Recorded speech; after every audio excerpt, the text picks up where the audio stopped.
cooler. Yeah. Hi, Monica. Hi. Having flashbacks. And you're in pinstripes. I thought maybe you were in a Yankee uniform or something. It looks like you're ready for game time. Trying. That's why the background is blurred. Okay. She's actually in a ballpark. as we speak.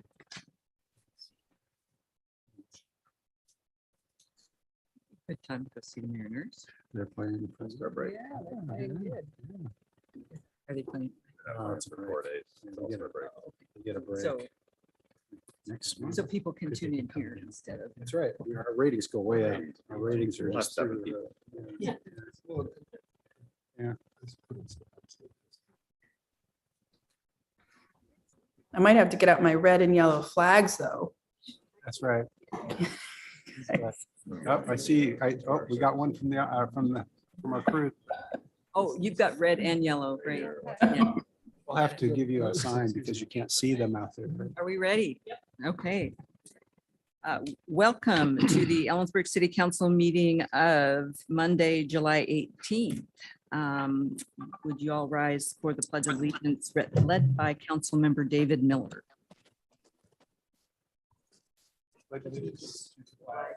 United States. One nation, under God, indivisible, with liberty and justice for all. Thank you. Would the clerk, well, meeting is called to order, and would the clerk please take the roll? Elliott, Here. Goodlow. Here. Lilquist. Here. David Miller. Here. Monica Miller. Here. Tab. I'm here. Win. Here. There are no Kind of proclamations. slid past me really quickly. Is that like personal now? No, Soon enough. That's right. You don't want to even have to say the name. There are no proclamations or awards and recognitions. So approval of the agenda is before us. Madam Mayor, I move approval of the agenda as presented. Second. Motion and second to approve the agenda as presented. All in favor? Aye. Two will vote aye, opposed. Motion carries. The consent agenda. Madam Mayor, I move the consent agenda. Second. Motion and second to approve the consent agenda as presented. All in favor? Aye. Two will vote aye, opposed. Motion carries. Jump in, Monica, too. Oh, I threw my eyes in there. You didn't catch them? Couldn't hear it. No petitions, protests, and communications. So it is time for citizen comment on non-agenda issues. There is no one signed up. Is there anyone in the audience? And I'm only seeing staff, but there is one person online. So Mr. Kelleher, you are unmuted. Excellent. Thank you. I'd like to speak to the Be Heard section that you maintain on your website. It's a forum for different issues to kind of keep the public up to date. And I would encourage you to post more items to it. Currently, I've submitted some things for the Unity Park. And although that site has been updated, my public comments have not been posted. And I haven't seen any public comments, if there are any, from other citizens. So if it is what it's supposed to, the preamble to the site says that's what the forum's for, and I just like to see that public comment posted. My second comment is concerning Unity Park and the AB options. The consultant has failed to address any parking. And currently there's 22 interior parking spaces and at least 7 exterior parking spaces along the alley. And the council's 2019 parking study provides a figure of replacement cost, the annual replacement cost, if you were to go out and build, seek, et cetera, a space, and they set it at about $1,800 a year.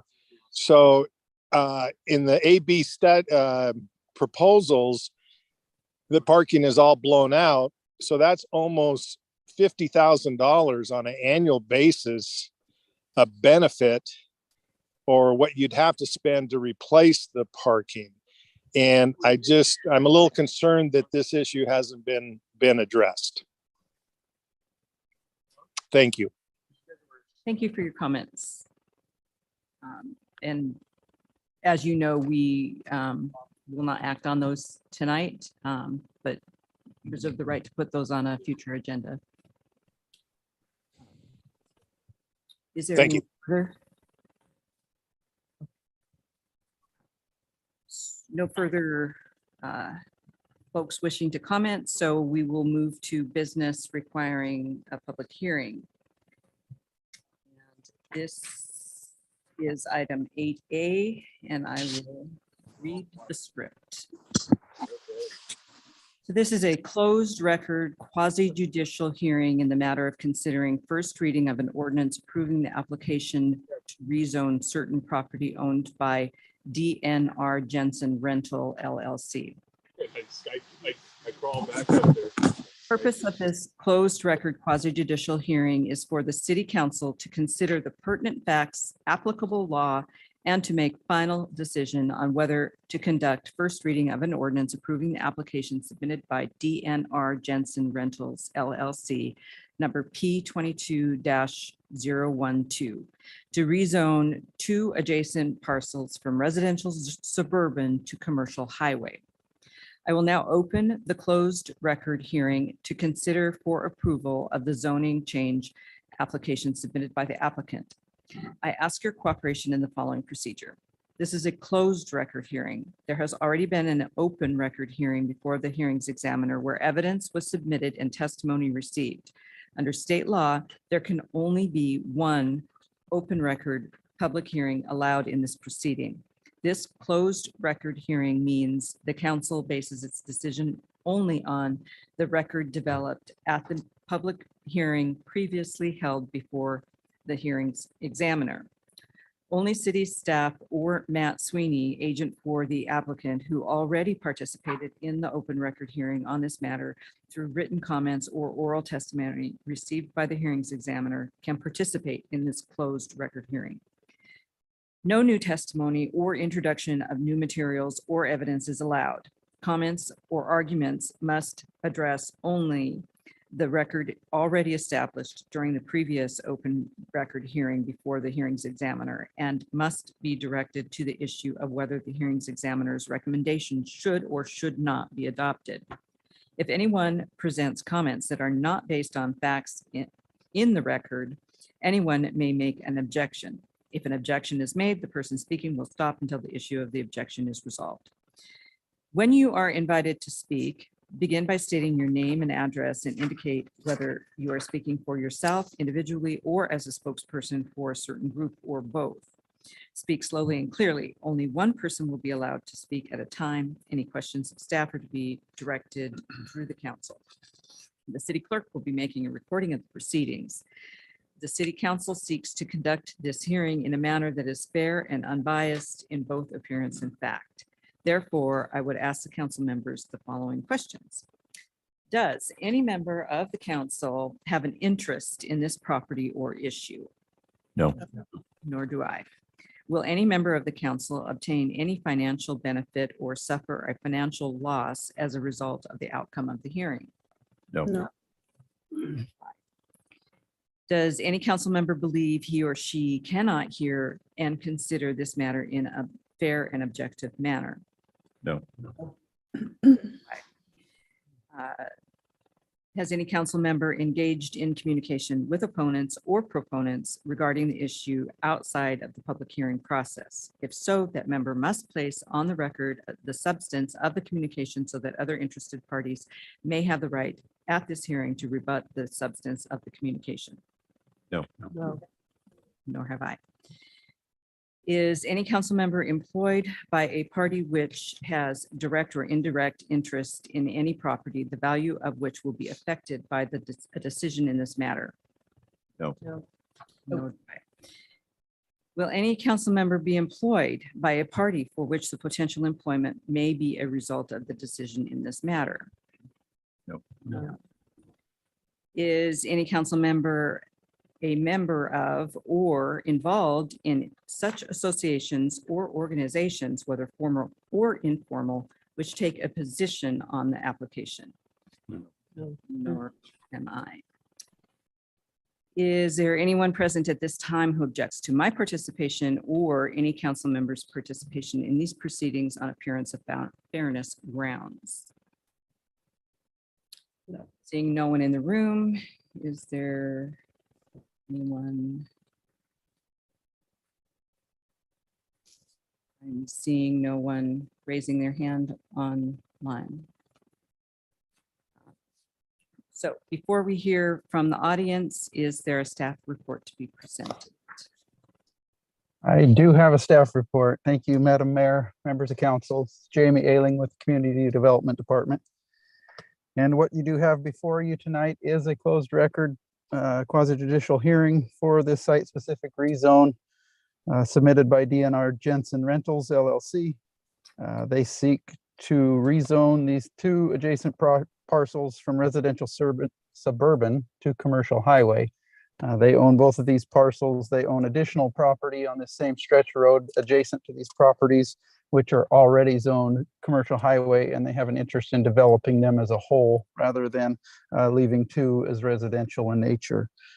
An open record public hearing was held before the hearing examiner on June 15th of 2022, and his recommendation was received by staff on June 16th, 2022, and is attached to this report as Exhibit 1. During that public hearing, Matthew Sweeney as the agent for the property owner, was the only one that testified on behalf of the rezone proposal, and there was no other testimony provided by public. The hearing examiner, following that public hearing, determined that the request was consistent with the city's comprehensive plan designation of community mixed use for the property and with the requirements of Ellensburg City Code.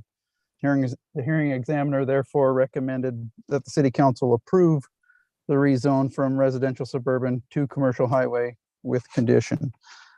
I know, as noted, the parcels are located on the south side of Vantage Highway, east of Vista Road in Ellensburg, and identified as parcel numbers 171933 and 181933, and are in the 1900 block of Vantage Highway.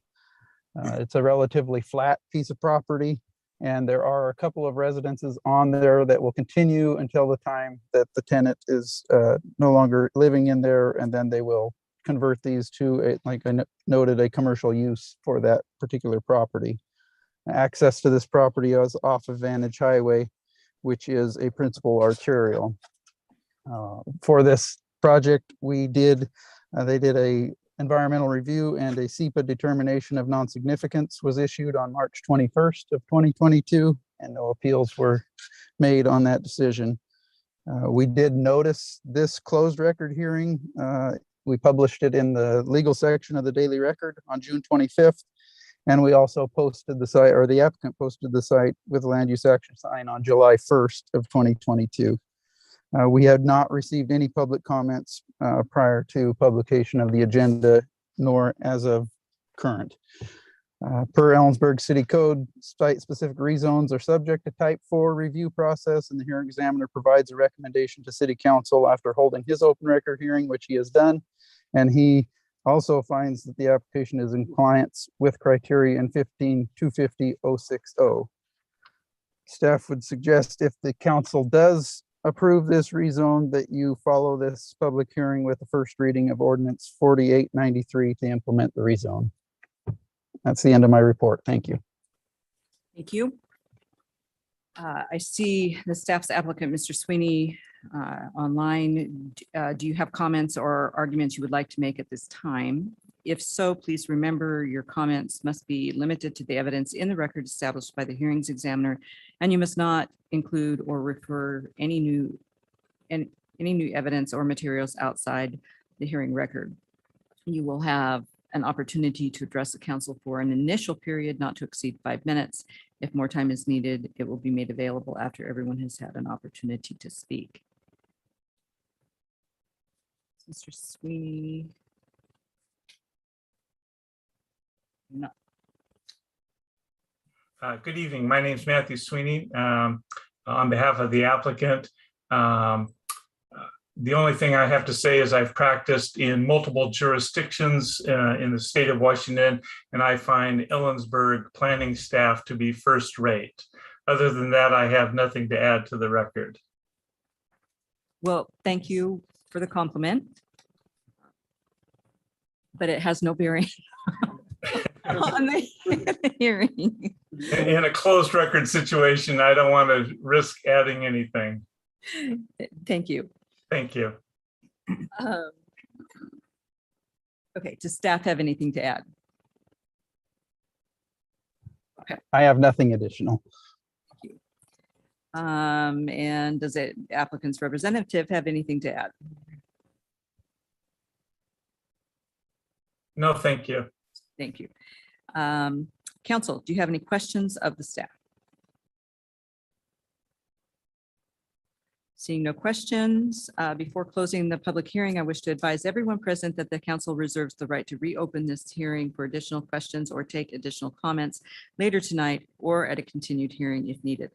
The public comment portion of this hearing is now closed. Council may now begin its discussion and deliberation of this matter. Madam Mayor, I move first reading of ordinance 4893, which approves the rezone application for DNR Jensen Rentals.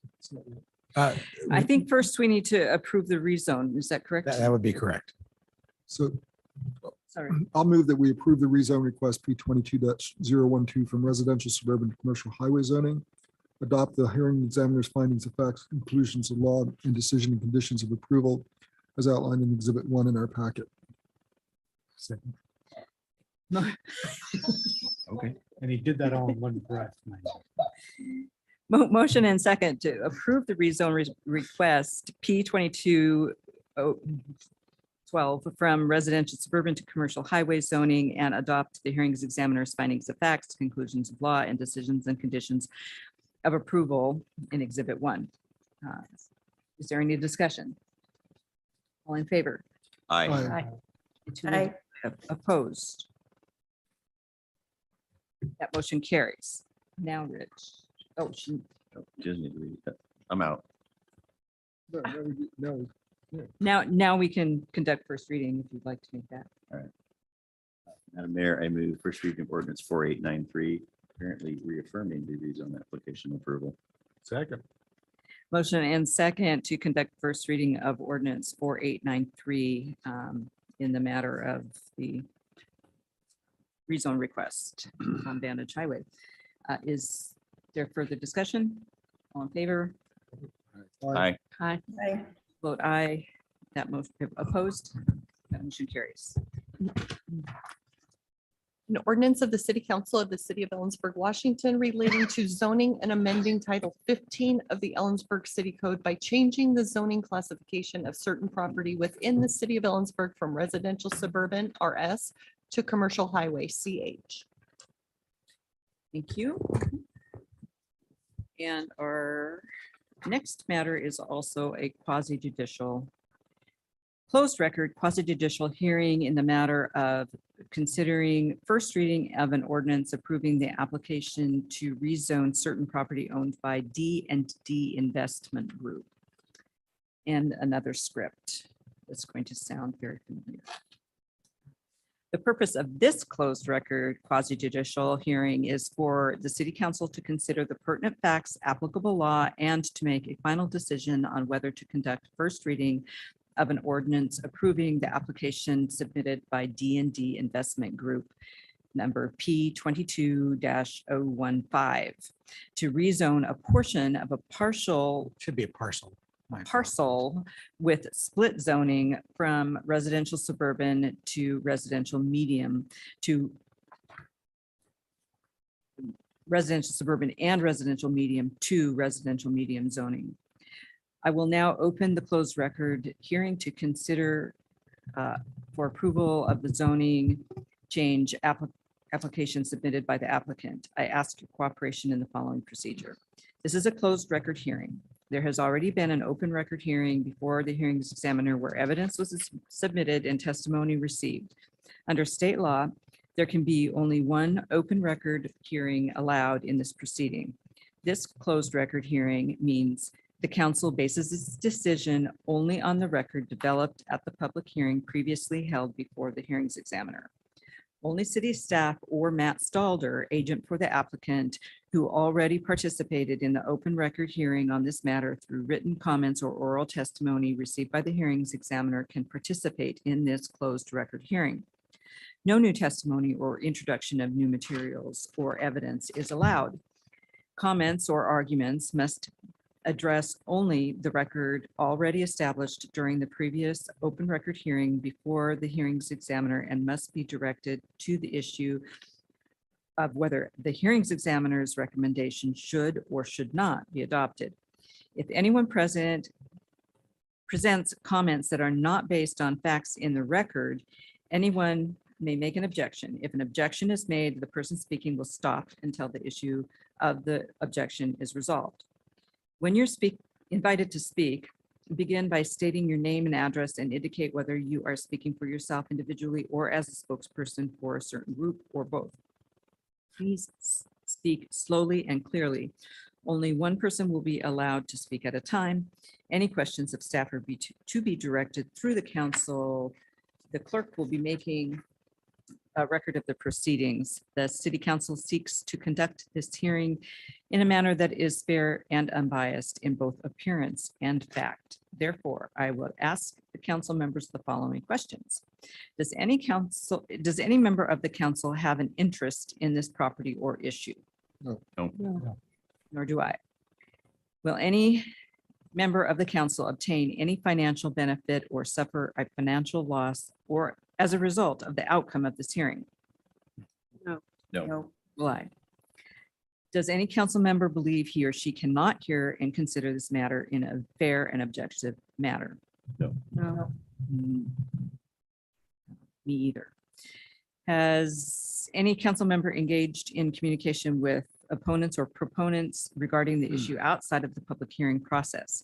If so, that member must place on the record the substance of the communication so that other interested parties may have the right at this hearing to rebut the substance of the communication. No. Is any council member employed by a party which has a direct or indirect interest in the property, the value of which will be affected by the decision in any property, the value of which will be affected by a decision in this matter? No. No, nor do I. Will any council member be employed by a party for which the potential employment may be a result of the decision in this matter? No. Is any council member a member of or involved in such associations or organizations, whether formal or informal, which takes a position on the application? No. No. Is there anyone present at this time who objects to my participation or any council member's participation in these proceedings on appearance of fairness grounds? Seeing no one in the room.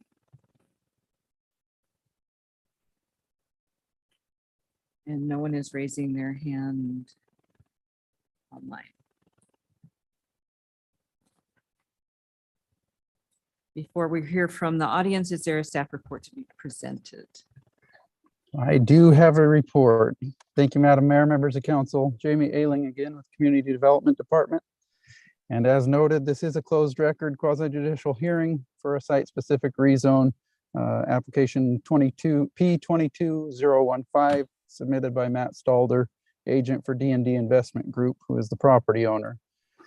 This is a rezone from, we have a split zoned piece of property. Half of it is residential suburban and half of it is residential medium. And to eliminate split zones, we encourage this type of thing before development. So they are asking for a rezone for the whole property to go to residential medium for the purpose of developing it in the future with a multifamily building complex. An open record public hearing was held before the hearing examiner on June 15th, 2022, and his recommendation was received by staff on June 16th, 2022, and then later corrected. We found a Scrivener's error in that report, and he corrected that and submitted a corrected version on July 11th, 2022, which has been attached to your packet as Exhibit 1. During that public hearing, Matt Stalder, the agent for the property owner, testified on behalf of the rezone proposal, and we did not receive any other testimony during the hearing. Following the public hearing, the hearing examiner determined the request to be consistent with the city's comprehensive plan designation of urban neighborhood for the property and with the requirements of the Ellensburg City Code. And he therefore recommended that City Council approve this rezone from the split of RS and RM to a complete RM zoning designation. The parcel it's one parcel. It's parcel ID 7827733, and it is addressed as 503 East Helena Avenue on the north side of Helena, west of Airport Road. This is a relatively flat piece of property that contains a single family dwelling that will be replaced with a multifamily complex. Access to the property is from Helena Avenue, which is a minor arterial. And as far as critical areas, the wetland inventory, there are no wetlands or potential wetlands located on the property. There's no floodplain on the property. And we completed a environmental review and issued a mitigated determination of non-significance on April 11th, 2022. Notice of the closed record hearing before you tonight was published in the legal section of the Daily Record on June 25th, 2022, and the site was posted with a land use action sign on June 27th, 2022. Per Ellensburg City Code, site-specific rezone applications are subject to a Type 4 review process, and the hearing examiner provides a recommendation to City Council after holding his open record public hearing. And the hearing examiner found that the application is in compliance with the decision criteria in 15-250-060. If after conducting this closed record hearing and council approves this rezone, staff would request that council follow that motion with a first reading of Ordinance 4894 to implement the rezone. And that concludes my report. Thank you. I believe I saw Mr. Stalder. Is the applicant's representative present, and does he have comments or arguments he would like to make at this time? If so, please remember your comments must be limited to the evidence in the record established by the hearings examiner, and you must not include or refer any new evidence or materials outside of the hearings record. You will have an opportunity to address the council for an initial period not to exceed 5 minutes. If more time is needed, it will be made available after everyone has had the opportunity to speak. Mr. Stalder, would you like to speak?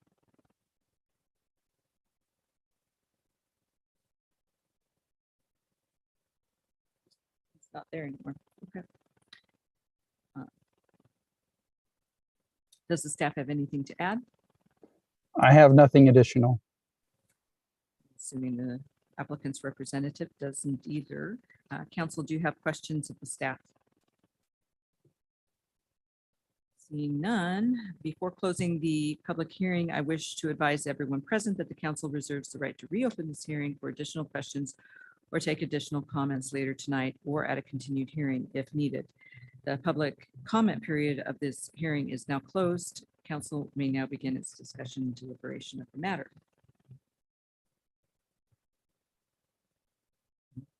Well, someone. I'll move that we approve this rezone request P22-015 from split zoning of residential suburban and residential medium to residential medium zoning and adopt the hearing examiner's corrected findings of facts, conclusions of law, and decision and conditions of approval as contained in Exhibit 1 in our packet. Motion and second to approve the rezone request P15 from split zoning of residential suburban and residential medium to residential medium zoning and adopt the hearings examiner's corrected findings of fact, conclusions of law, and decision and conditions of approval found in Exhibit 1. Is there discussion on the matter? Seeing none, all in favor? Aye. Aye. Aye. Vote aye. Opposed? That motion carries.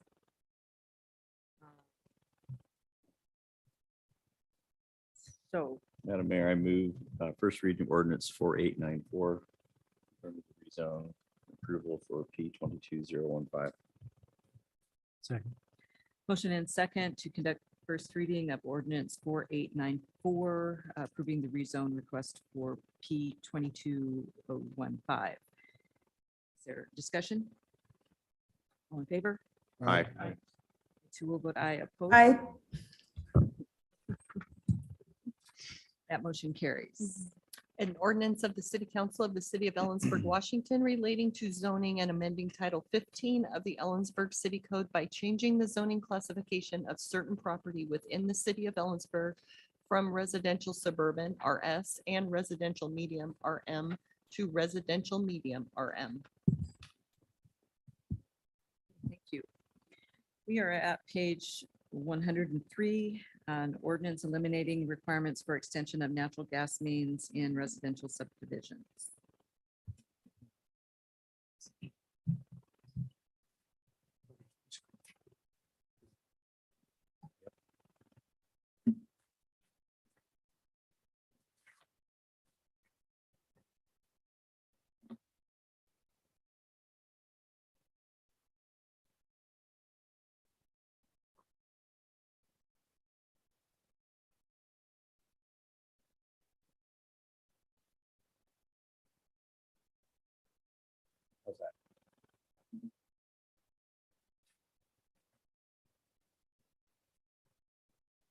Okay. Good evening, Madam Mayor, Member of Council, Buddy Stanovich, Power and Gas Manager. Before you tonight is your consideration of ordinance 4892. At the request of the Utility Advisory Committee, staff at the June 16th meeting brought a presentation that gave an overview of the brief history of the natural gas utility, some trends in gas utilization rates, and some regulatory uncertainty, followed by some estimated impacts of shifting load from our gas utility to the electric utility, and then some policy options to drive a discussion and consider further. I plan to walk you through a similar presentation tonight. So just again, why we did this, we're maintaining, looking at the economic vitality and making sure we're good stewards of the energy and resource management that we operate here. So back in 1954, City Council determined that there was an emergency with the lack of a gas utility, and they decided to see if they could make that happen. It went to a vote, and the citizens voted to incur the debt to create a natural gas utility. 1955-56 construction wraps up on the what's now Williams Northwest Pipeline to serve heating loads starting that next winter. Jumping ahead, 1970s is when Central converted their steam plant from bunker oil to natural gas, and it's now one of our largest customers. And further, in the 90s, council decided that they would not extend the gas mains and services outside of the city limits. So there were quite a few requests for that to happen, and so Puget Sound Energy approached the UTC, and negotiations started on whose territory was whose. So out of those negotiations, we ended up with a service territory that looks like this pie shape. And so we can serve everything into there. The blue there would be Puget Sound Energy's territory out of that UTC decision. So in 2013, Again, council made it mandatory to install gas mains into subdivisions. And it didn't require that the service go to the house, but that the main was there and would enable the homeowner future access to that energy if they so chose. So this is what our gas mains look like as they go into a trench that's shared with water. You can see the water there at the bottom, and then the gas main bench right up there. To my right. So with the electric utility there, it's just again off to the right with the separation. What does it look like broken down by cost? So of all the utilities that we put into development, here's the cost per lot that it takes, with sewer being the largest and gas being the least expensive. So moving forward into 2014, the speculations on the rising costs of tier 2 power, council made the decision to start marketing efforts to minimize that electric demand on our system and promote the fuel switching. Just a sample of one of the flyers that went out.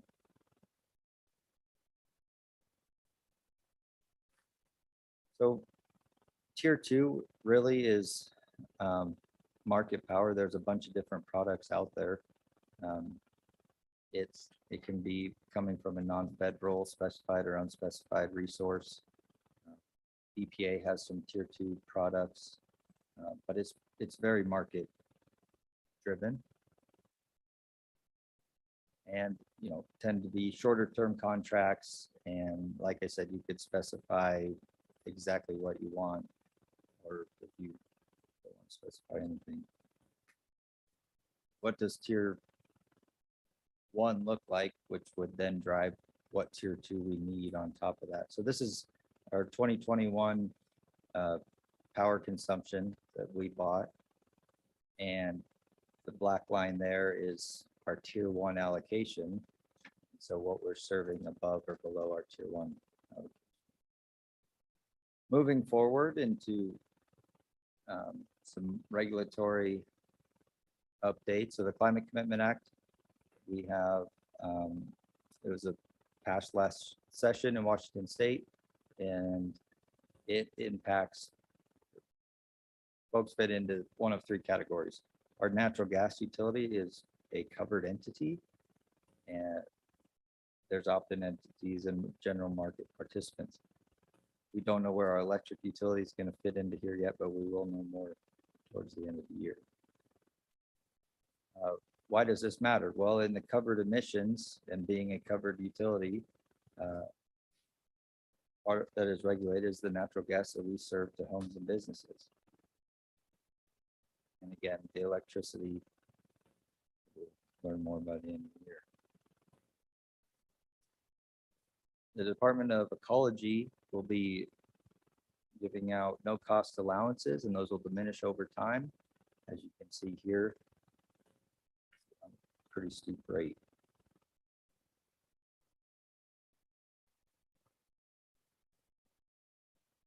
Basically, the no cost allowances are put there, given to gas utilities and some other entities to sell into the market to generate revenue.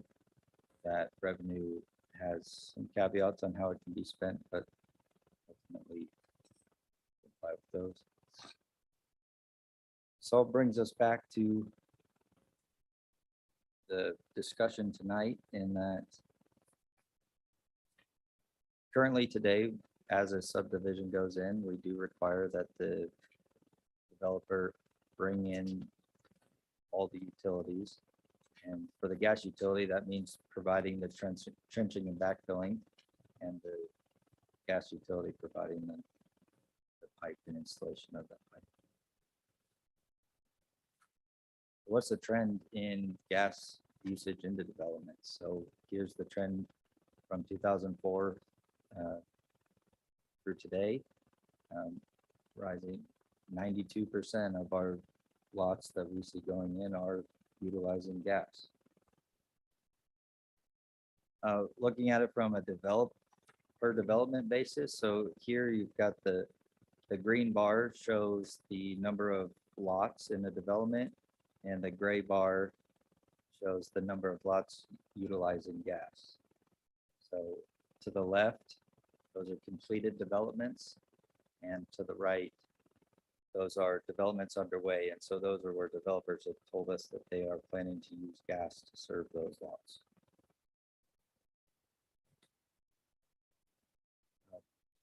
Typically, these are the number of new gas installations we do a year. The green is the residential services. The gray on top would be the commercial services. Can I ask a clarifying question? Yep. So the first green, the previous green bar one, oh, the installation rate, you said utilizing, you mean just utilizing the running of the gas lines, not utilizing the utility itself. That's what the current slide that you were on is. This is the number of residents that avail of the ability to use gas. This would be gas to the home. Right, okay, but not necessarily being used. That's the slide that you were currently on when I interrupted. The new services per year are the number of residents or businesses that are using those lines. Yeah. Okay, thanks, sorry. Trying to catch up here.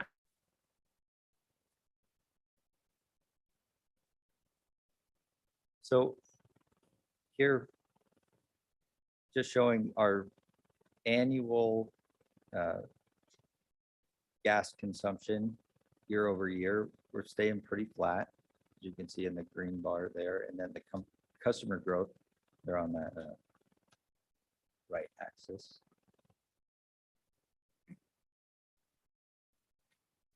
Gas and light utilities are growing at similar rates. Light is definitely growing a little bit faster at 11% growth from 2014 to now.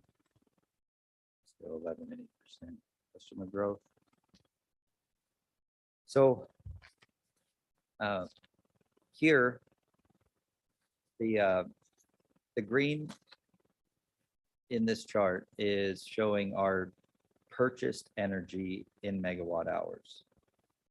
The gray on top of that would be our gas consumption converted to megawatt hours. And so you could see here the lift that work that gas utility is doing. And Buddy, a clarifying question on that. If more efficient furnaces were installed like heat pumps, would not necessarily, because that's just converting the BTUs to kilowatts. If the furnace were more efficient, it wouldn't necessarily be a one-to-one relationship. If you had, well, yes, you could, on this slide, you could look at it that way. If you had a more efficient technology, you would utilize less energy. What may not change on this slide, this is the peak demand that it would apply. So on an overall annual average, there might be less consumption, but you may still see these peaks. So this is, the last slide was consumption, megawatt hours. This is megawatts demand. This is how we build our system, our infrastructure, the size of the line, the capacity to serve the load.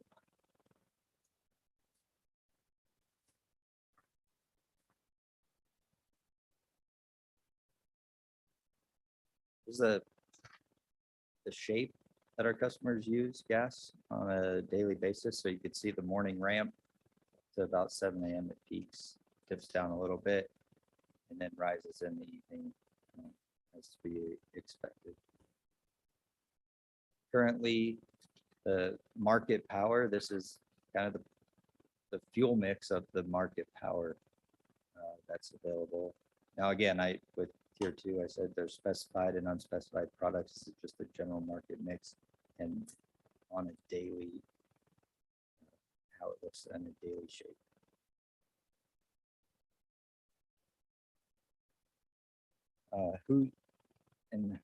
Which customers are using? So again, Central, 28% of our largest customer one. Commercial, industrial, big heavy users, followed by residential.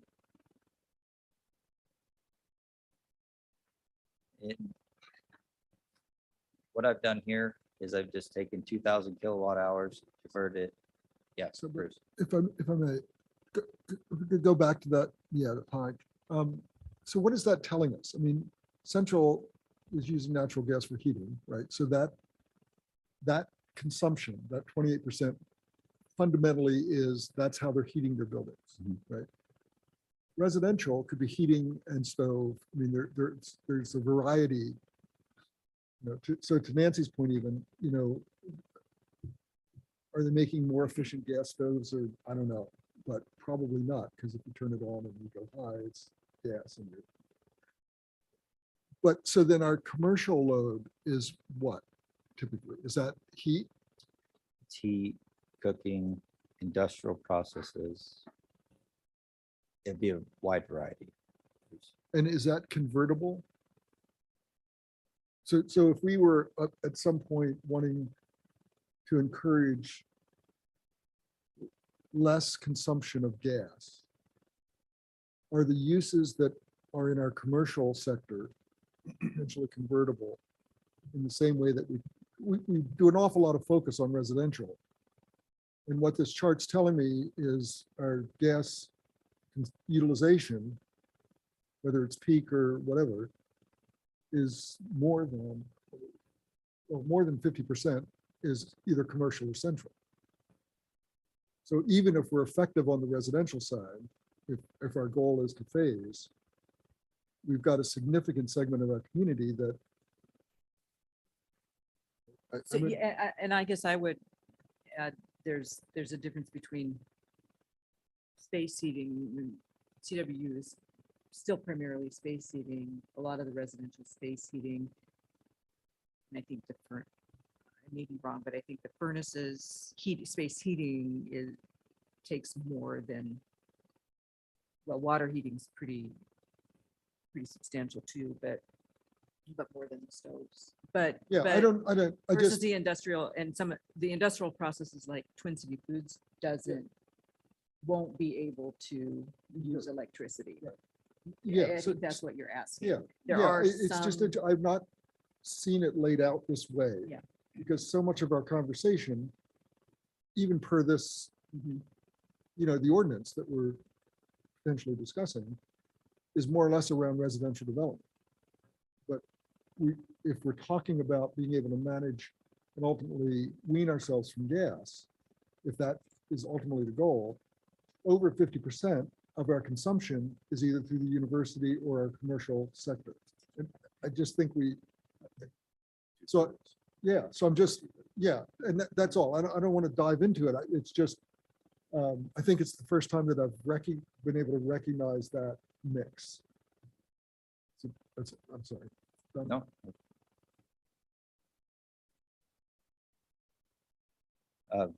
Here, all I'm doing is taking 2,000 kilowatt hours in a home and equalizing it and applying rates to it. So our and that's shown in the green bars there, and then the gray diamonds there are just applying an emissions factor. So at 2,000 kilowatt hours equivalent, and using our city natural gas rates, and at $104 total and about a 0.4 emission. So correct me if I'm wrong, because my understanding is that natural gas prices sort of are relatively stable and projected to be relatively stable in large part due to the fact that natural gas is a byproduct of other energy mining, in other words, the oil industry. And that natural gas is released when you pull oil out of the ground, and it is either released into the atmosphere with the same net effect as burning it. So it's a waste product largely, and that's why the cost is so low. Everything else is going up because there's competition. This is effectively a waste product. And it's going to be released into the atmosphere regardless of whether we burn it or not under the current energy recovery. When you pull oil out of the ground, you get natural gas, and you either burn it or you release it into the atmosphere, and it does the same damage. No, it does worse if you release it into the atmosphere. Okay, so burning is better for the environment as a waste product. And that's why the price is so low. And it's projected to be this low for another 15 or 20 years in relative terms. The forward curves are relatively stable. Except for the Climate Commitment Act, Just on the commodity. which is going to cost us if we continue to serve. There's market price and there's regulatory price. So to Rich's point, what we need to recognize is this conversation is occurring because of the legislative, to some extent. I mean, otherwise we would argue. The economic and ecological arguments are very strong the other way right now. Well, we would have a different discussion. We could have a discussion, but it would be around ecological and economic arguments, not around a legislative, I guess, mandate. Yeah. On the city electric bar, is that rate structure based on tier 1 prices, or is it a blending? Of what we're actually paying? It's a blend. I mean, it's just our residential rate. Base rate. Yeah. So if we were to substantially increase, the delta that I'm seeing is between the 104 and the 175 for the consumer. If you're gonna, instead of generating 2,000 kilowatts through gas, you do it through electric, it would be that, if I'm understanding the graph correctly. But the base or the per unit cost, if you will, for electricity is going to go up if our demand increases and pushes us into tier 2, right? So the cost is really likely to be higher, I would assume, than our sort of getting in the front door cost today. Am I maybe missing something there? I mean, it doesn't change the metric. I'm just saying that Your current problem, costs aren't going to be future costs in terms of electricity. yeah, and it's heavily market driven on the tier 2 supply. So right now, the marginal price of power is set off the price of gas. So those would fluctuate. So, but just some of the uncertainty around that. In 2014, when we were marketing fuel switching, the difference between tier 1 and tier 2 pricing, it was tier 2 was predicted to be double tier 1. It has not been. It is almost the same or less currently. Tier 2 costs less than tier 1. But 5 years from now, it could be double. I mean, we don't know. Or next month. But right, so because my recollection, our initial conversation around tier 1, tier 2 was being driven by BPA. And what I'm understanding, if I'm hearing this correctly, is fundamentally tier 2 is now market. It typically follows the market, whether it's BPA or some other resource. It generally is going to follow. My recollection of our conversation was we were locked into BPA's tier 2 pricing. And if I'm understanding what's in front of us is we have more flexibility once we go into tier 2 in the marketplace. There's different products so we did have some longer term, was considered a vintage tier 2 product from BPA. So it was a longer term purchase, which gets a risk adder to it as you go out further. Today we're on a short term, tier 2, so it's a 2-year rate. It's set. Thank you. I had one more question, if I could, just if, and I don't recall the specifics on this, but back in that 2013, 2014 period, when we were, after we developed the energy efficiency plan and we were encouraging fuel switching and upgrading of gas appliances and furnaces, for example, high energy efficiency furnaces. We were probably going through a surge of demand just in general, just normal growth. But I was wondering, was there any detectable decline in the energy demand on the electric side for people that were switching from electric to gas? Did we see the curve bend a little bit? What I was trying to, where I was wondering is if we get to a point where we try to come up with some sort of an incentive for people to go back to electricity, is there something we can actually look at and say, oh, there's a positive relationship there that we could reasonably? I think a multitude of factors went to your point there, David, in that you did see a lot of the heavy energy intensive load being shipped to gas that minimized our electric load, and then efficiencies on both sides. LEDs came into the market, heat pumps, other technologies that really all together led to a pretty flat growth. We stayed out of tier 2 for, well, up until last year.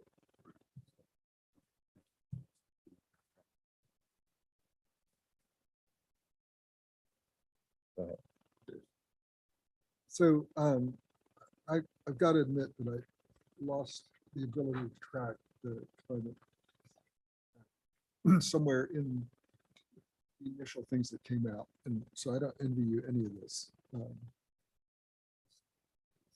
But, and I'm kind of leaping, but if going to the UAC's recommended option, the idea that we would alter rather than prohibit or not require would be the alteration. I think that's the recommendation. Will that accomplish what we need to respond to the act? I mean, it could, I guess, if they stop laying gas, right? We're still going to have to comply with the act. Right. And so, no, that would. Yeah. Yeah, I mean- There's no way, just because the market's, by just eliminating the requirement, it means the market drives whether people. No, I understand. Put That's those where I'm lines in. going. I mean, if somebody's developing down Dollar Way and it's a commercial development, if Anderson goes wherever they're going and it's a light industrial development, chances are they're going to run a gas line up in there, right? I mean, because what I'm hearing and what I'm seeing is there are methods that require gas or that are more efficient from the industry standpoint. And if we prohibit, we actually could position ourselves to not attract certain types of industry, which may be desirable or not, I don't know. Well, remember, we're only talking about residential subdivisions in this ordinance, Okay, not so we're not not going talking anywhere close. industrial Okay, at okay. all. That's my bad. Never mind.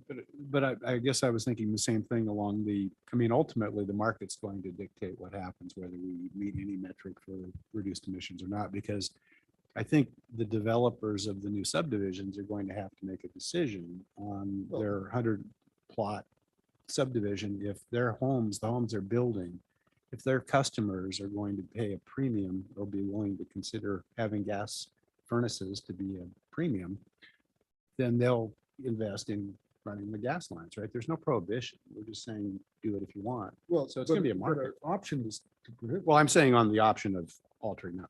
No, I mean, I understand that's market driven. Yeah. So my point is that we could not mandate it, but we could still have just as many new gas lines drop, No, but absolutely. and bend the curve zero. Yeah, I mean, if I were the developer, I would run a gas line. There's no, I mean, you're already trenching. Well, so The cost is minimal Well, it's almost 2,000 per house. Yeah, but the value added to Yeah, the it's home. on a would be 400 That's to hook it up. That's, Right. that's to actually hook it up. That's not to run the gas line into the subdivision. Yes, it is. That's to hook it up to the house. No, that is to run the main, The- correct? The dollar, The that I dollar showed value you. that's the cost per lot to run the mains. Per lot. per lot to run the main. Not to hook up to the main. Service connection. Connection fee for sewer. This is not the connection fee. This is the cost of running the line. Just the mains. That'd be on top of it. Where every single home would have an additional cost for each of those four components. If they, I mean, to hook up, a hookup cost for the homeowner or the developer. This is just- And these are averages. I mean, it depends on the distance you're going and They are averages. everything. But I mean, so the That most. sounds super expensive for gas line, because I just did 5 lots. Well, maybe we need to go back and revisit expensive. what you were charged. Yeah, I mean, 'cause that looks like the sewer connection fee. I'm telling you. And that in theory pays back the infrastructure cost. Well, maybe Mr. Liskey can enlighten us. Because I assumed it was, because that's what we're talking about is the cost to run the line. Yeah, it was my recollection when we put these together, the sewer and water had the connection fees in there, didn't we, for the a residential lot? I thought the gas, the component. I honestly don't remember. So that would be And I $2 can- million to run a gas line into a 100-lot development. That is excessive for something that's already dug. It's a pipe. Yeah. There's no meters attached to it. Maybe some valves, but it's not $2 million to run a gas line into 100 lots. It's down the street. The cost to the developers, they provide the excavation and the sand bedding that goes around it, that has some cost with it. And then when the developer, whenever the homeowner connects, they pay that cost of connection. Because I think that's what the $2,000 is, more the piping and valving and stuff like that. So that's the cost to the home. That's what we're at now. Yeah. So to Per connect lot. a home to, for example, a water meter, just the water meter piece that the Yeah. city charges each homeowner, that's a, So like. I could just tell you, yeah, real quick on like water sewers. The developer constructs the water and sewer. They design it, their engineers design it. They install it, buy the water main, put it in, and they put stubs to each lot. Then, and the developer pays 100% of that. Then when when a builder comes in to build a home, then they get a permit and they pay another permit fee for the water and sewer, and they pay that additional $3,000, $4,000, whatever it is for each connection. So that includes the infrastructure. or the, So that's infrastructure, the mains and the hookup. Yes, and then on the water, the city owns the water meter, correct? And from the main to the meter, that's city Yes. owned. all of our utilities, water, sewer, water, gas, and electric, we own up to the meter. Meter to the house is private. But you're saying the developers install the city water meters or the city? Developers install the water mains, No, I don't understand. and electric, things like that, but then the city actually installs the water meter itself. That was my When you get a permit, we install the water meter. Okay, if I may, I'm getting confused. Because I feel like we just, I don't know what rabbit hole we just went down, but I think I helped. It's a trench. I think it was a trench. But Trench. I'm not sure how, what we're doing here is germane to what we're considering as an ordinance. Yes. Right. And yeah, unless you want to use the argument of you're going to save some money for the homeowner, which I think you're right, is we need to recognize this minuscule amount saved per home, Until you try to go retrofit, unless you were trying to retrofit. and And it becomes ridiculously expensive. what I add that wasn't in here is the building codes are also changing to discourage use of gas. So even though developers are still choosing, we did have a Mr. Dabowski give a presentation to the UAC about how the new building codes will make it, well, the state is trying to discourage use of gas in homes.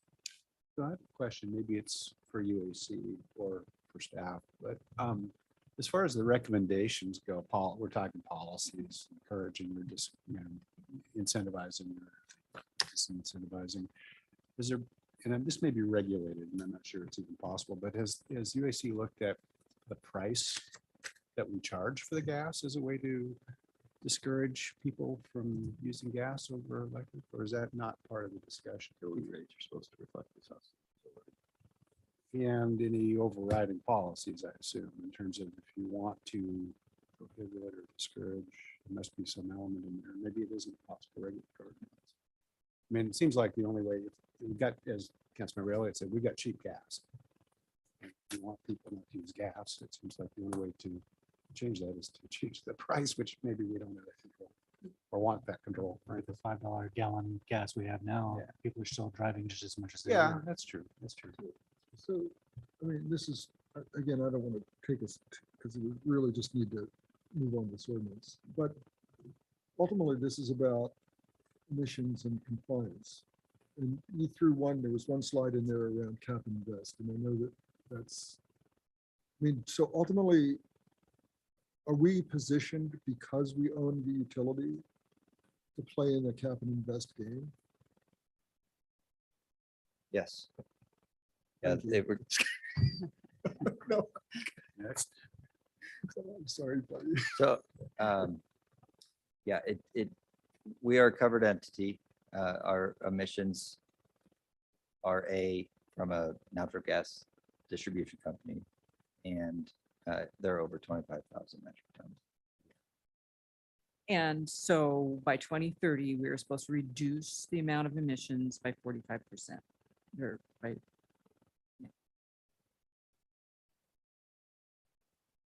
Yeah, I mean, I don't know necessarily, I mean, the cap and invest thing is another one that's pretty sophisticated. There are relatively few models. And in some ways, it's an untried technology, but I also recognize that I think it's ecology that's managing it, is investing staff resources, significant staff resources of their own to develop the structure needed for a successful cap and invest system in the state of Washington.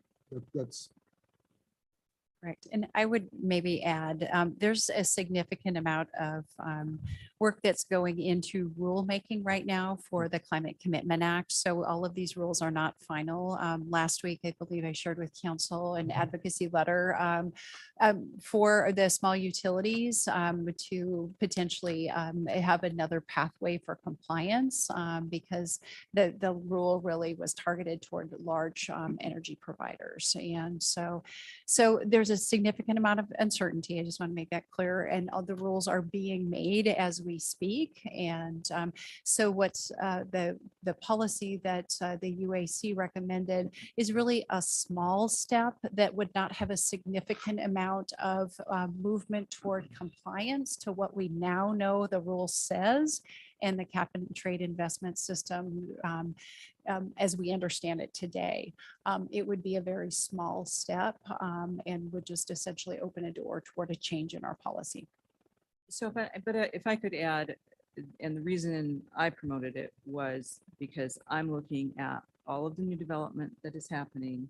And every time someone purchases a gas furnace, we're locking in for 20 years, serving those folks with gas at the same time when we're mandated to reduce our consumption.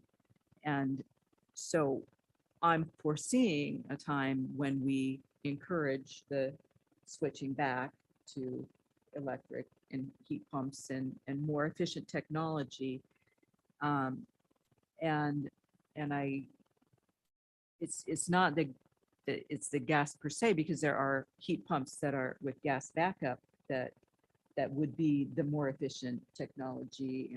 And I, it's just, the question is, should the government, the city, be telling developers, you have to put gas in, even if you don't use it, or should,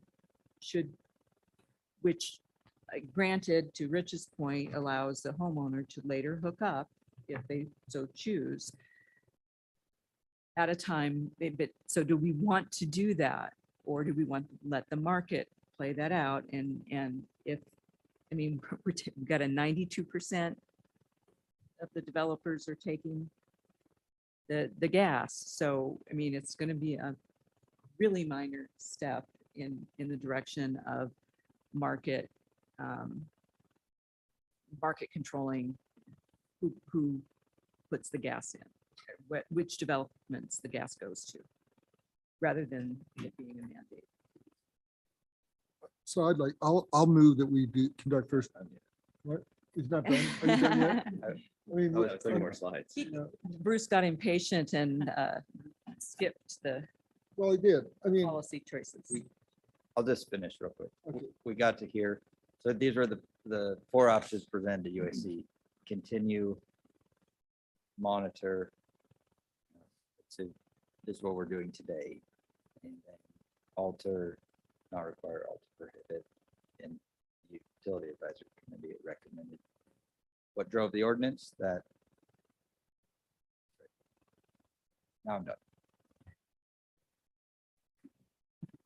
so I'll just to get it on, I'll move that we conduct first reading of ordinance 4892, eliminating the requirement that developers extend gas mains to residential subdivisions.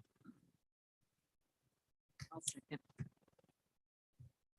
So motion and second to conduct the first reading of proposed ordinance 4892 to eliminate the requirement that developers extend gas mains to new subdivisions. So discussion. So, Bruce first. Yeah, so this is one of my first short timer motions. I think that fundamentally, I understand that the market will drive it. Government's already told us what we're going to need to do, and government's already told us where we're going, and we're government. And so ultimately, we're going to be in a position either prohibiting or figuring out something that we don't have right now, and we're not even close right now.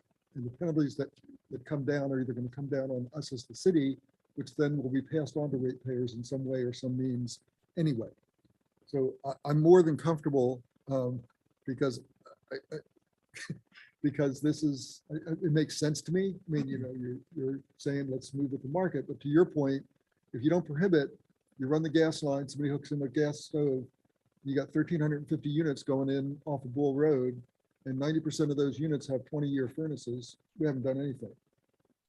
And 20 years exceeds the time frame that the Climate Control Act Commitment Act is asking us to be in compliance. So there's an inherent problem in supporting that.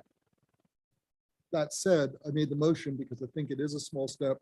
I think we need to get ourselves at least out there and talking about it. So I seconded, so I'm take prerogative speaking second. And I agree with that logic and the now I've lost where it was going. It is bigger. You know, I do believe there is an ethical or moral imperative to reduce our gas consumption as well. I think that the technology is developing. I have been a little bit stymied because I don't know where the electricity is going to come from. That really concerns me and scares me. But I think we have to move, and I am not ready to prohibit. And I made the argument at the UAC that we need to, if we're going to prohibit, we need to bring our community along with us. We cannot just prohibit new developments from taking gas, and especially commercial ventures. But and I'd like to make the distinction between industry use of gas and space heating. I think that there are technologies for the electrification or heat pumps plus gas backup that significantly reduce our gas use, but still make us all just more efficient and reduce our electric use as well. So I think that's what we need to be promoting. Rich, you have been waiting. So again, I think the reality is that if we begin to use less natural gas, but don't do anything about oil consumption, we have done nothing, or we have made the problem worse. And I'm not a proponent of fossil fuels, and I believe that it's going to be modular nuclear technology and solar that is going to be how we're going to increase electric power. I've invested probably more than anybody in the room in solar power. And, when we talk about energy use, you blow your energy budget by flying to Miami. That does more damage to the environment than, a year's worth of heating your shower. And that's the reality. And I think we're focusing on the wrong things. It is the city's job to ensure that infrastructure is built into these communities. We require things to be built that may or may not be used, that the communities may or may not want. Kittitas doesn't have paved streets in some cases. We require paved streets. And so I guess I look at this as, it feels like we're doing something, but I don't think we're doing anything. And I think it actually will have a short-term, it'll be a short-term disservice to the community to potentially not have the natural gas infrastructure built into communities where you might have customers that want it for what is effectively a byproduct. And you said that the byproduct is actually better used by heating water and heating homes than by just discharging it into the atmosphere, which is what will happen. I if you don't use know. it. No, it will, they flare it off and burn it, so it's not methane released. I'm So it's saying, equal. right, So it's equal. It's an equal impact. but that's on a national scale. It's not Ellensburg, what Ellensburg does. It's, But I guess what I'm saying is this feels like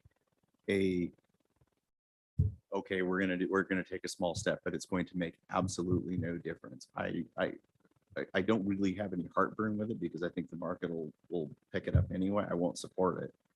I think we do build infrastructure. We do require infrastructure to be built into communities, and not everybody uses it. Not everybody picked up cable TV or, use all of the options available to them, but we require them to be built in, big ones.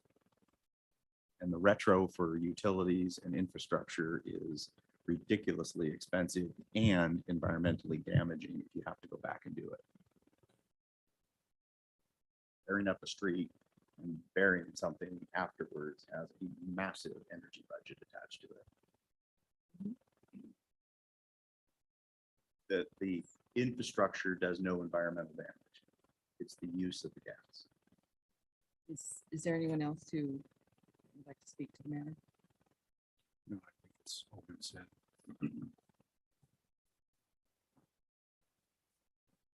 So all in favor? Aye. Aye. Aye. Opposed? No. I hear 5-2, that motion passes. An ordinance of the City Council of the City of Ellensburg, Washington, relating to Chapter 15.260 subdivisions and amending Section 15.260.070 of the Ellensburg City Code. Thank you. Mr. Morrow, Gateway 1, Stormwater Retrofit Bid Award.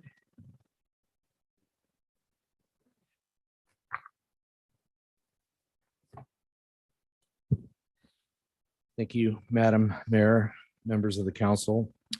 Well, here we are again. 3.5 years ago, I submitted a grant application to the Department of Ecology, and I didn't think we would get funded.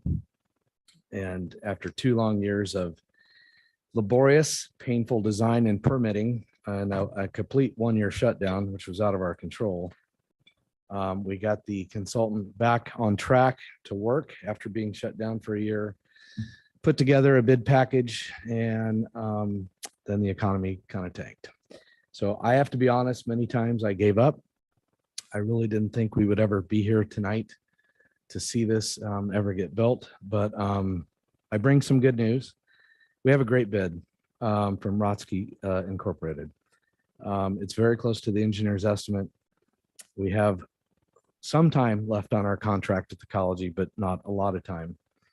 And the greatest minds in finance in this building have taken this thing upside down, right side up, and I wouldn't be here tonight if we couldn't afford it. So it's been looked at a lot.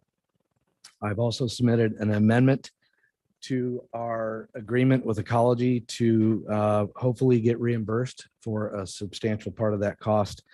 They have an emergency reserve fund, which I'm sure is being tapped into quite a bit right now, but we did submit the amendment.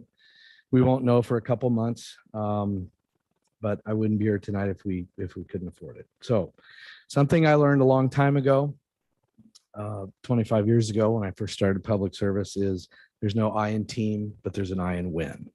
And so I need to thank some people tonight. I didn't do this by myself. I need to thank Ryan. He's a great supervisor, great friend. Terry, for all the meetings with Emily that we sat through that entire year. Carissa, Derek, Heidi, our gas and light department, our finance department, everyone who helped me along the way, because I didn't do this by myself. So I wouldn't tell you this if I wasn't a director on the Ellensburg Rodeo Board, but I'm going to tell you because I'm a director on the Ellensburg Rodeo Board. Next year is our 100th anniversary of the Ellensburg Rodeo. And what a cool thing to come into town, and you're going to have thousands and thousands and thousands of people come here that have never been here before, to come into town and see it the way it is on the right side of your screen. On the left side is the way it looks today. And we will transform that from an industrial look to a really cool town, a really neat look. So this project will be done in time for that. And I think that is a really neat thing. So I had a vision when I wrote this grant that someday that would connect up around the corner, around Fabian Kuchen's corner, and someday connect to the Palouse Cascades. And also when I extend the levee up to the railroad, to have that connect, to be able to go down to Irene Reinhardt and things like that. So maybe that will happen someday. I will probably be retired by the time that happens, but that was my vision and my dream. So I know this is intended for public comment and questions. If you have those, I'm happy to take them, but I'm also going to ask you to award the bid to Rotsky Construction Incorporated tonight. So I will take questions if you have. Questions for Mr. Morrow? Is there a motion? Mayor, move we award the bid to Rotsky Incorporated, bid call 2022-09, $6,682,449.56. Necessary budget adjustments. Second. Motion and second to award the bid to Rotsky Inc. for bid call number 2022-09 for the amount of $6,682,449.56 to approve the necessary budget adjustments. All in favor? Aye. Aye. Aye. Opposed. That motion carries. Thank you, John. And I took my hat off just Yeah, there for, you go. you know, Good job. which is rare. Yes. Is it the peer pressure? Thank you for that project.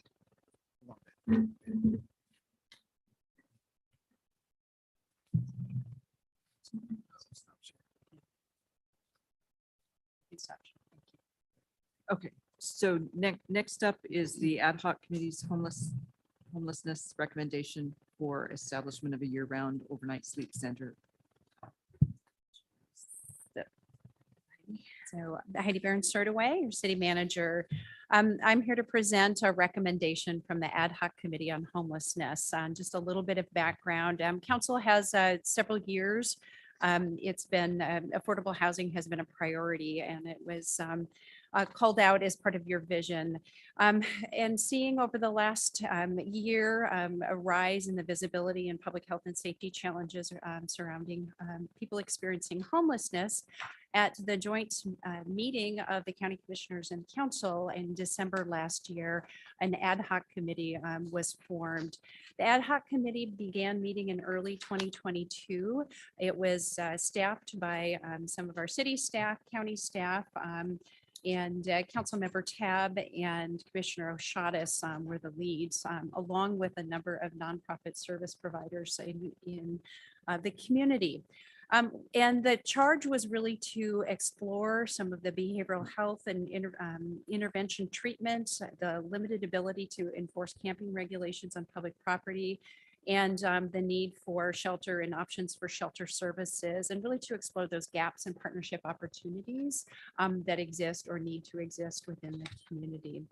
So in your packet tonight is a recommendation from the ad hoc committee after several months of work and a visit to the sleep center in Moses Lake that served as an example for the recommendation.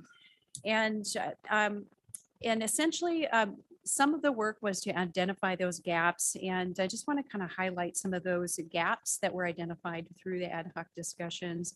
A need for year-round drop-in overnight shelter was identified.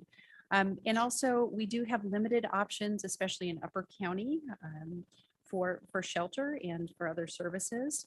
Long-term housing, permanent and supported housing with wraparound services for people with chronic substance abuse and mental disorders is another gap. And need for improved coordination of behavioral health, substance abuse, case management, and adequate community resources to ensure people who need substance use disorder and behavioral health services receive those services in a timely manner. And then also a crisis stabilization facility. So the recommendation you have from the ad hoc committee addresses primarily the first, and which is the recommendation for development of a year-round overnight sleep center that would replace the current cold weather shelter that only operates during the winter months, appropriately scaled and located in the Ellensburg area, and with exploring potential partnerships with the county. So our staff recommendation tonight was to ask you to recommend that staff explore, along with the ad hoc committee, siting and funding and construction and operations of a year-round overnight sleep center with the county and other partners in the county to provide services in Ellensburg. Council, questions? One quick one here. So under the recommendations, it says scale appropriate available to accommodate up to 20 guests with contingencies, excuse me, to plan for more. And then on the point in time count, there was only 22 unsheltered individuals within the entirety of Kittitas County. So are we essentially trying to partner with the other entities to provide one, or? So yes, would be the answer to that. There may not be an interest in investment in the other cities. I know the county is actually the one that receives the recording fees and that currently helps fund the cold weather shelter. So there's interest in countywide participation, and we haven't explored deeply what that actually means though at this point. So even the Moses Lake Sleep Center is only seeing a 30% usage rate of their unsheltered homeless. So why would we basically max out to the point of our point in time count? Sure. So the estimate was came up with because we looked at the use of the cold weather shelter during the winter months, and the range was between 13 and I think the high was 18 people. So we would need to accommodate sort of the maximum demand and have some space within that. The other piece there is we're looking to have the excess capacity to be able to address the legal issue underneath it, which was the Boise decision. If we underbuild, then we could potentially undercut our own ordinance that we may, or an ordinance that we may pass, because we would not have community capacity. That brings up a whole separate question as well, as what kind of stipulations do we have for the individuals that are using these and not trying to progress through the system to get out of homelessness status, i.e. if they're wanting to just smoke meth behind Blue Rock Saloon and not actually receive mental health or drug treatment. So my quick answer is that this would be a shelter, and the reading that I've done, as well as the experience that we had in going to Moses Lake, is that the idea is to meet the person where they are, provide that opportunity for the connection when they're ready for that connection, but not pass judgment on where they are at that particular point in time, but provide that shelter. Right. None, it's not about passing a judgment. It's Well, about allowing them to just to stay at this free housing with free food and free income and not actually try to progress themselves to be a productive member of so a society. couple of things. One is it's a shelter, so it's Overnight. yeah, literally overnight. My recollection in Moses Lake, and I mean, a lot of this needs to come back to us as the program is fleshed out. Right. I don't recall that Moses Lake provided food in The volunteers did. The food was provided by volunteers at Moses Lake. I'm sorry, There was a meal provided by volunteers at Moses Lake. at the site. I don't think it was. At I the think site. they, Well, anyway, I mean, I don't, the point is that from our perspective in the recommendation is that it's really a shelter. You know, the cold weather shelter, the meals were provided prior to when Fish was doing it. I don't know what they ended up doing. I know they might have provided a meal at the end. And I would also suggest that ultimately the program will come back to us if we are active collaborators, which is really what we're looking for direction at this point.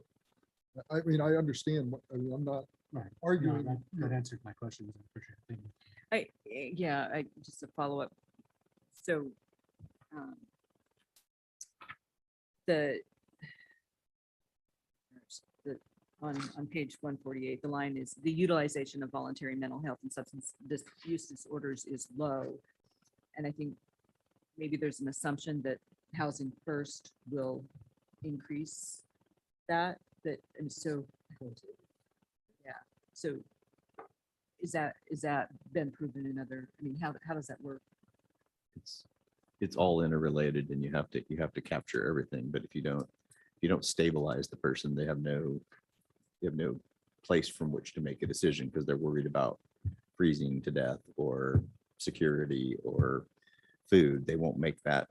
It is a lot easier for them to make a decision about sort of what they want to do next or how they might want to change things if those basic security needs are met. So I mean, and I think that is largely proven out, that you have to answer that Maslow's pyramid before you can get to that next step and get people to make some different choices. And some will, some won't. So I was going to ask on the cold weather shelter. I can't recall, but someone might know. Is entry, I mean, when they were in past years, when they were running the shelter, did entry into the shelter require being in the system, so to speak? I mean, you had to sign up and No, it was a low barrier shelter. low barrier, so that we maintain basically the same threshold. So, okay. Are there any other questions? Yes, I have one. Under the recommendation, it anticipates being sited on publicly owned property in non-residential light industrial zone. Is that correct? And are shelters a permitted use in our industrial zones? We actually need to do some code work on shelters. They're not specifically defined in our zones. So we'll need to do some code work.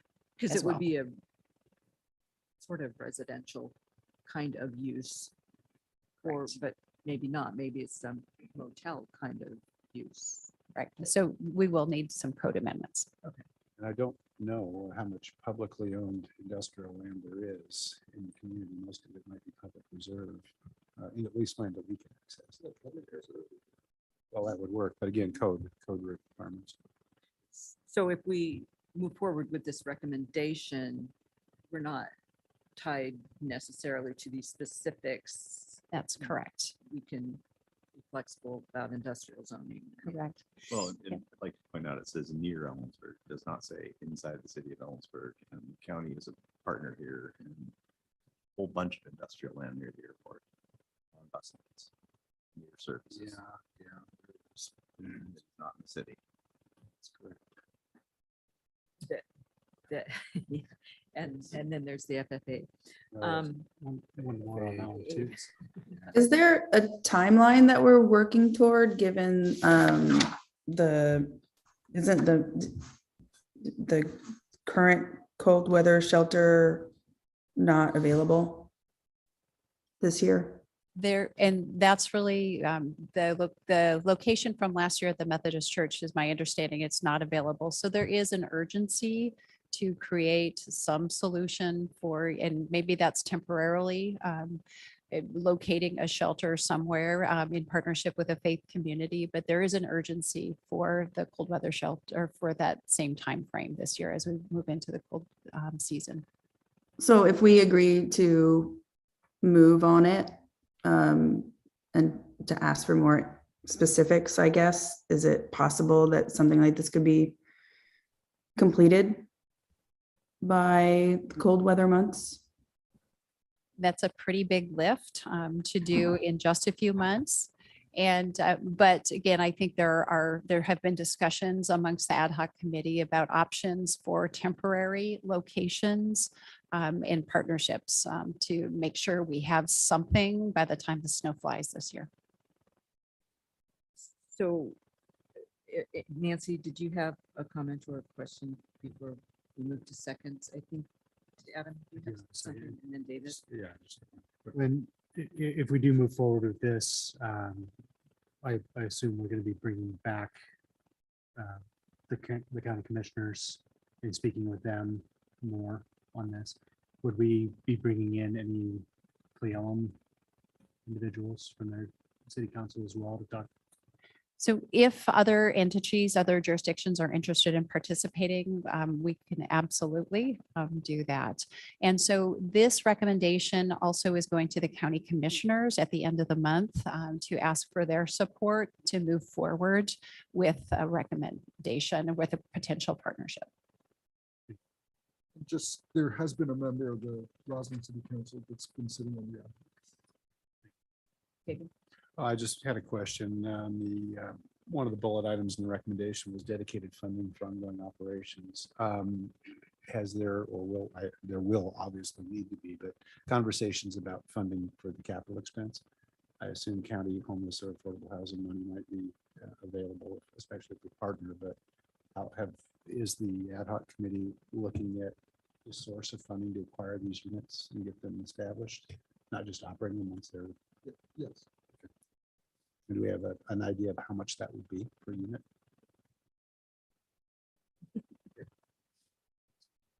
Any further questions? Is there a recommendation? You need a motion, not a consensus? A motion would be helpful. I'll try, I'll make a run at it. Yours was more detailed. I think we could get by with just, I'll make a motion that we direct staff to continue to move forward with the development of a sleep center for people experiencing homelessness in collaboration with community partners and the county. Is that good enough? Second. Motion and second to direct staff to move forward with developing a sleep center for people experiencing homelessness in collaboration with community partners and the county. Say that right? Further discussion? I would just throw in, not necessarily relative or relevant to the motion, but I think it would be, given the timeline that Councilmember Miller mentioned, it would be helpful for someone, I don't know if it's the ad hoc group, someone, staff, ad hoc group, to be working on the winter solution for this coming winter, not just wait until November. I mean, if this group is focusing on long-term solutions, I think we need to recognize that. If I could just address that. That's exactly the conversation that's occurring right now. And so I want to do a couple things because we've worked with Commissioner Shadas on getting us to this point. The questions and the concerns that you're raising are ones that are going to be raised at the county level and here. And part of this is there was a recognition at the ad hoc level that we wanted to get the direction from council and commissioners to pursue the concept. So in a sense, this really is, it's a blessing of concept, not detail. And the detail ultimately will come back, whether it's code revision or property that we can utilize or whatever, that will come back to council along with funding. And there was quite a lengthy discussion at the back end of the ad hoc on, can we even get this up by December, or do we, how do we manage parallel systems while we're attempting to get all this in place? So that is clearly on the agenda of the ad hoc committee, and I think it'll remain so. I'm seeing no one in the room for public comment and no one online with any hands raised. So I am going to call the question. So all in favor of directing staff to move forward with developing a sleep center? Aye. Aye. I too will vote aye. Opposed? That motion carries. So our next item is 10C, an update regarding the Ellensburg broadband mapping and strategic planning on page 150 of our agenda. Fabian. Good evening, Madam Mayor and members of the council. Ben Fabian, I'm the IT and Telecom Utility Manager for the City of Ellensburg. Before you tonight is the update regarding the Ellensburg broadband mapping and strategic plan. Some background: in 2015, CTC was retained to prepare a telecom utility strategic plan. In the telecom utility strategic plan, broadband service was evaluated, and at the time, the recommendation was for the city not to pursue retail broadband service as it would not be financially feasible. However, the consultant recommended that the city pursue niche markets to support the community's broadband needs at that time and learn. In 2021 July, the city consultant Noanet and the city began a broadband study to evaluate if building out a community broadband network project was feasible now. The study conducted mapping to identify served, underserved, and unserved, as well as barriers to broadband access. As part of the study, a public survey was conducted to understand the current broadband service in the community, measure speed, reliability, and value. Four business case planning concepts were then evaluated, such as open access, public-private partnership, excess capacity, and full end user retail. Noanet also conducted business modeling to provide the city better understanding about the financial obligations involved with open access and full retail model. On November 15th, Noanet presented the survey findings in the study with council. The survey results established that service throughout Ellensburg generally meets or exceeds the FCC broadband guidelines of 25/3 or requirements that classify it as broadband, which is 25/3. One of the barriers is that although the city is eligible to apply for state and federal broadband expansion grants, the likelihood of being awarded is low because of those FCC standards, which emphasize financing projects in communities who are unserved. The studies finding that it basically explains that the Ellensburg is a served community by those FCC standards.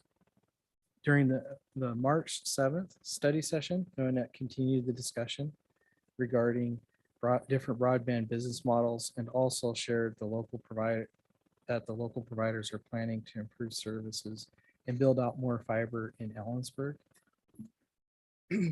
We're starting to see that now through applications and such. So we're seeing a lot of activity. Finally, NOAA advised that the open access or full end user retail solution present too much risk and are not economically feasible. As a result, their report recommends that the city pursue excess capacity model. The report was presented to the Utility Advisory Committee at its June 16th, 2022 meeting and received a favorable recommendation for adoption by City Council. As communicated by NOAA during the study session, the competitive environment is quickly changing with at least one commercial broadband provider undertaking a significant expansion in Ellensburg. Likewise, there is an increasingly competitive likewise, there's increasing competitive environment for grant awards. There's a lot of people competing for grants right now. And at the same time, it remains unlikely that the city can forge a public-private partnership. Essentially, we don't have anybody to partner with that wants to partner with us. It's incredibly competitive. The Ellensburg broadband mapping and strategic plan concludes that open access or full fiber to the home solutions are economically unfeasible. As a result, and given the city's already existing fiber network, the plan recommends that the city pursue what's called like an excess capacity model. This would be done as opportunities emerge that offer reasonable return on investment and that would coordinate with other projects, the capital projects that the city's doing for construction or grants that may become available. Let's see. So attached is the study report, and staff recommends that council approve and adopt the Ellensburg broadband mapping and strategic plan report. Is there any questions? If you have any questions or comments? Does council have questions for?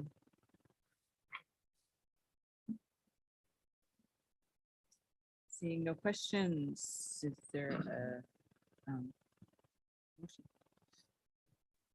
I'll move that we approve and adopt the broadband mapping and strategic plan report as presented. Motion and second to approve and adopt the broadband mapping and strategic plan report as presented. Further discussion? Yeah, I'll just say I appreciate the work that went into this, and it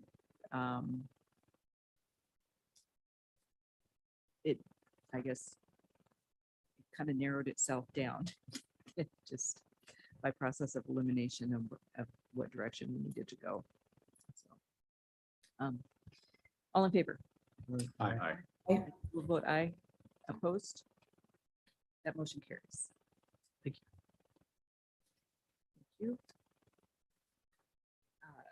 You're at new business, the annual comprehensive plan amendment docketing.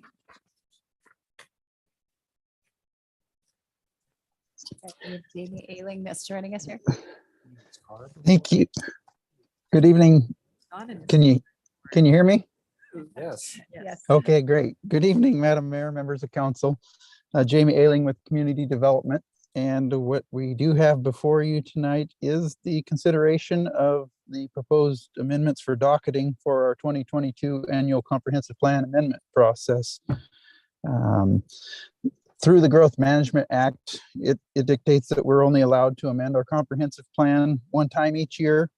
And Ellensburg City Code 15.250090 specifies the update process that we follow in order to do so. Any docket item can be submitted by either a member of the community, a city council member, a city board or commission, or city staff.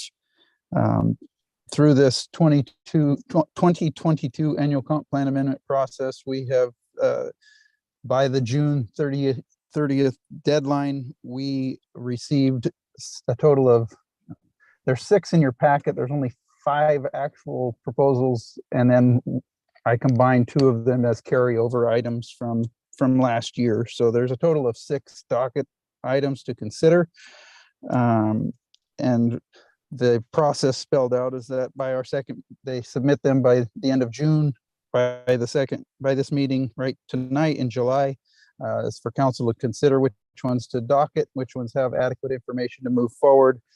And then by the December 31st, we will act on these. So the proposals, I can run through each one of them briefly.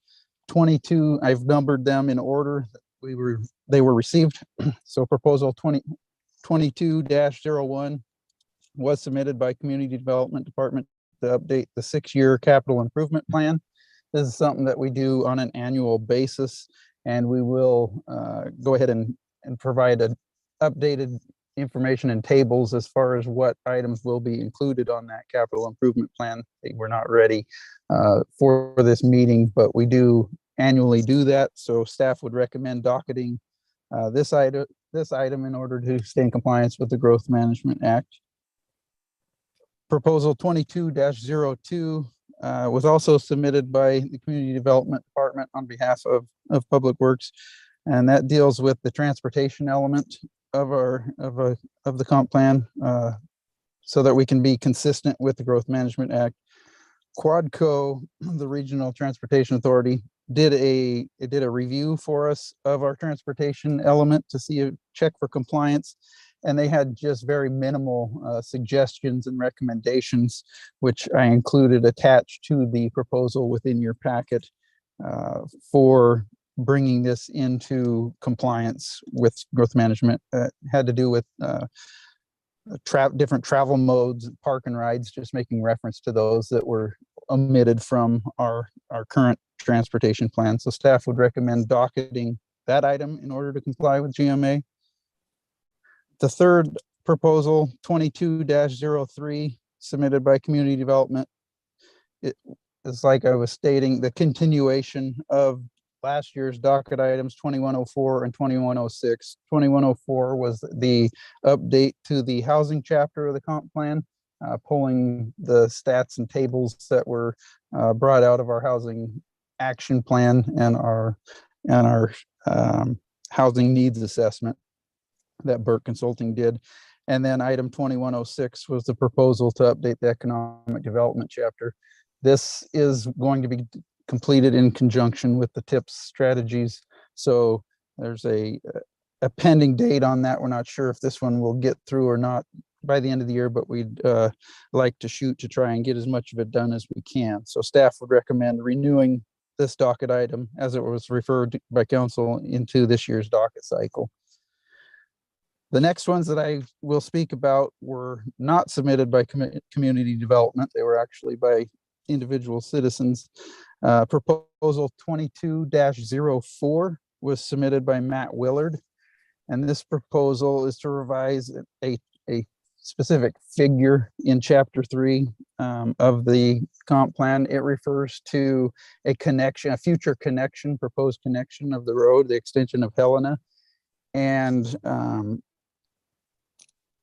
with that, I've checked with Public Works. We tend to agree that connection is probably not feasible. It's got such an elevation change where it dead ends on the east side there, and the creek crossing would require a very expensive, extensive bridge. And so it's probably just not realistic and not feasible. So it would make sense to remove that future road connection from that figure in the comprehensive plan. Staff would recommend docketing this item for consideration in this cycle. Proposal 22-05, this was submitted by Solar Dollar LLC, and it was for an amendment to the future land use map for a specific parcel 946133. And it's currently got a industrial designation. It is vacant, mostly vacant, with there are 2 houses on that property. Currently, it's on the north side of Dollar Way. But they would like to, it's currently in the county, it's not in the city jurisdiction. And they would like to annex that property, and upon annexation, bring it in as regional center mixed use. However, we would need to change it from industrial to community mixed use to accommodate that change and remove one step through the annexation process of having to come back for a rezone if it's brought in with a different zoning. So staff would recommend docketing this item as well. And our final proposal that was submitted on the final day was submitted by Steve Willard to request an exemption from the interlocal agreement between the city of Ellensburg and Kittitas County on lands located within the airport overlay.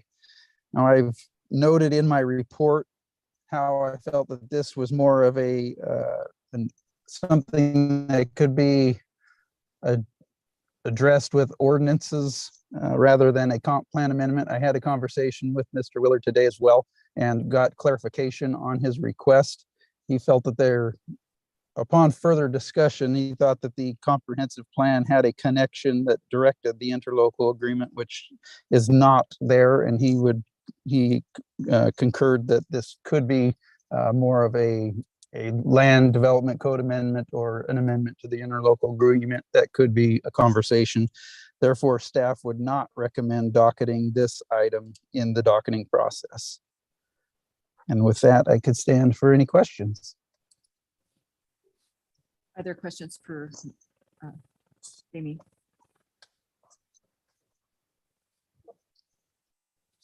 I think this is a quick one. The docket 2203 on the housing chapter. Yes, The housing needs assessment, but we've also now have the plan. correct. So does that need to be specifically referenced in the docketing, or would that be incorporated into the data? It would be incorporated into data. And I guess similarly, the reason the economic development chapter was put off was to include the TIP strategies, which is not referenced in here, but that is still the direction, is it not? That is correct. There was a mixture of what was requested in an entire rewrite of that economic development chapter proposed by Senator Hughes. However, we felt that the existing chapter is fairly well written. It just needs to be supported by data and information that we will obtain through the TIP strategy process. So that is the direction that we would like to go with the docketing, continued docketing of this item. I believe Senator Hughes would still like to be involved in that development, and I guess I would, not everything in their rewrite needs to be thrown away that they submitted last year. It just, my sense was it just needed to be polished more. But now it needs to be melded with TIP, and I have not seen TIP as TIP strategy, so I don't know what that might look like. But I have one more question on 2204. I guess my request would be that the planning commission, when they look at that, and staff look at alternate routes to make those connections most efficiently. If we're going to lose the connection on Helena to Brick Road, can we reroute that and gain it some other way? That would have to be brought forward as a separate docketing item next year, since it's not So docketed. it was delete or edit the map. Would that not fall under edit the map? I think his specific request was to delete that portion of the road, but It says delete edit, you delete / edit. So yeah, that needs to be clarified. That would be helpful.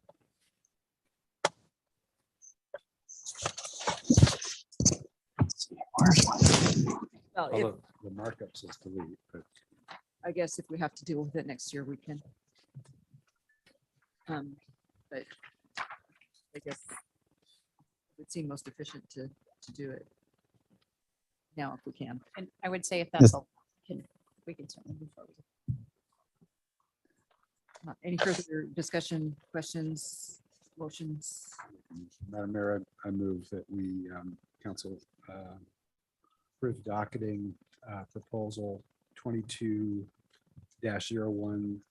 through 22-05, 2022 annual comprehensive plan amendment process. Second.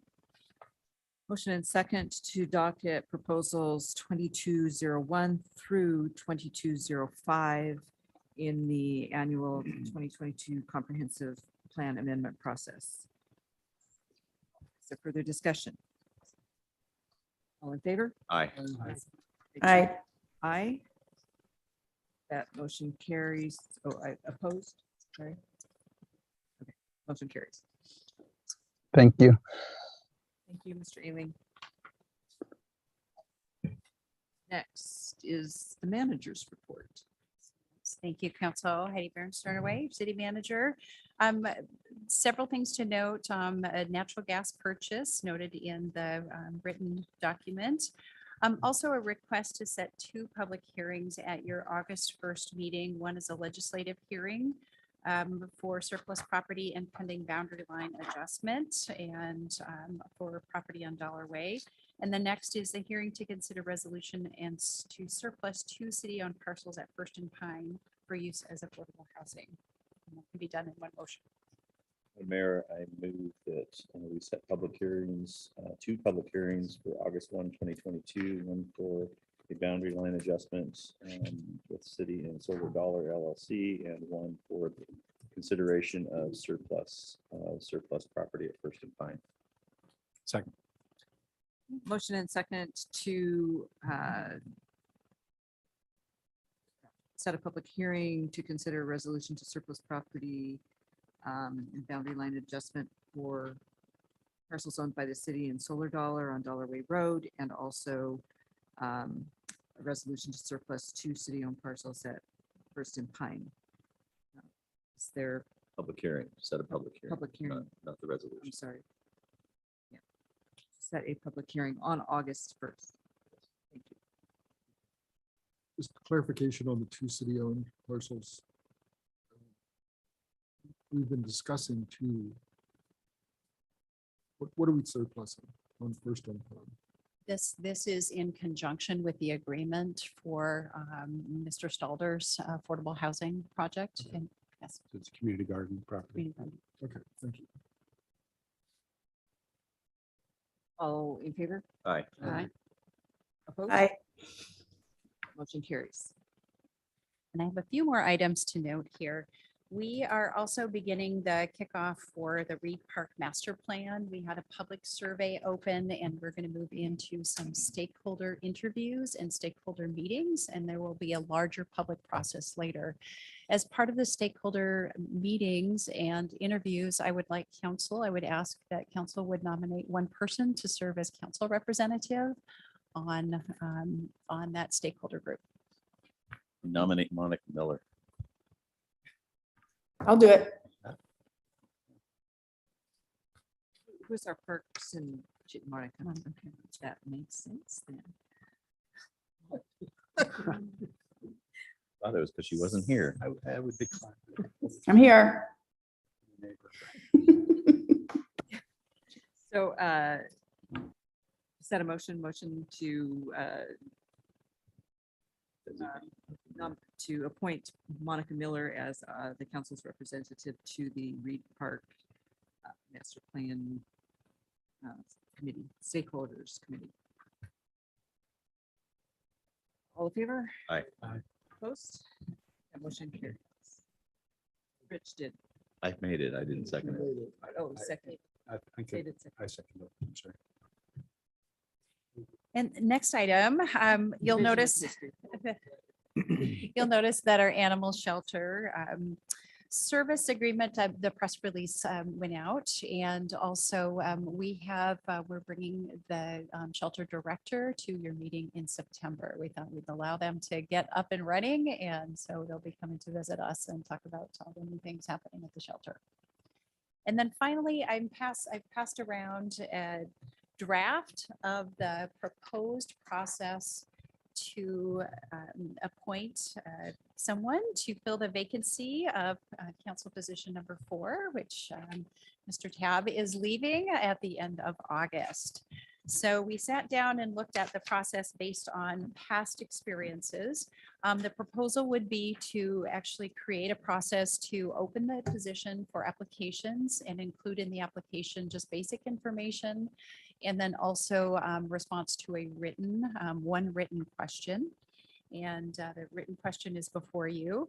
And then the applications would actually close on August 26th. They'd be due in the city manager's office. And we would invite all of the applicants to introduce themselves at the council meeting. And this is your regular meeting on Tuesday, September 6th. And then we would ask that council would actually create a special meeting on September 12th and conduct interviews and potentially appoint someone to that seat that same evening. And you were looking for formal approval of this process so that you can publish So it. we can publish it. And we can work on the questions separately if we want to refine those questions. These are just some proposed questions that we can start with. My recommendation is always to deliver the questions to all of the applicants as well in advance. It doesn't have to be published with the application itself. Madam Mayor, I move we approve the submitted process for filling the vacant councilperson's position and set a special meeting for September 12th. Second. Do we have a time, if we're setting a special meeting, do we have a time for that? 1800. Does it, oh, So the motion and second to approve the process for appointing council position number 4 as presented and establishing a special meeting for September 12th at 6 p.m. Is there discussion? does it have to be on the 12th, the special meeting? Can it be on the 13th? Does everyone want to check their schedules? It's just, I would not make the 13th. I can make Mondays. I can't make Tuesdays generally. is there a time that would work better for you, Monica? Wednesday, the 14th? Is Monday important? Monday, well, Monday is just council's days, so people don't have other things scheduled. There are other. I did not bring my calendar to look. But generally, I have evening meetings on other days. Okay, I'll figure it out. If a different time on Monday would work better, we can potentially accommodate that. No, the earlier the better. I know they can be long. Can be.